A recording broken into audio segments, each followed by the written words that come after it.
Good morning everyone. ఇటువైపు వస్తే కానీ ఇక్కడ ఉప్మా తింటే కానీ టిఫిన్ మనం చేసుకోవాలి, మన వంట మనం వండుకోవాలి అని అర్థం కాలేదు.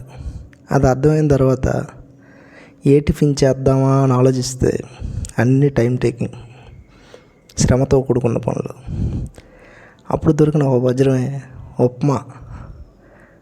ఎన్ని రకాల ఉప్మాలు చేశానంటే అటుకుల ఉప్మా, సేమియా ఉప్మా, కొర్రల ఉప్మా, గోధుమ రవ్వ ఉప్మా, రవ్వ ఉప్మా, ఇంకా అంతే.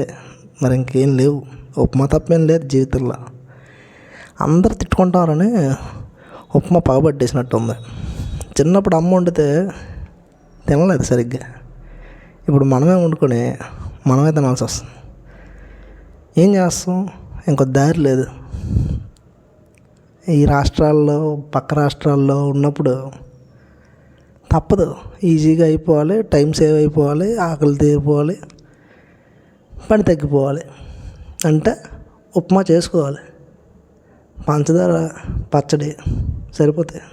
పెద్ద పెద్ద చట్నీలు అవసరం లేదు, కుర్మాలు అవసరం లేదు. నీట్గా రవ్వను వేయించేసి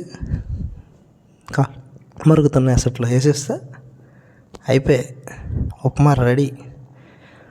మన వినాయకుడికి ఒక కప్పు పెట్టేసి మిగతాది మనం ఆరగించేసి ఆకలి తీర్చుకోవడం.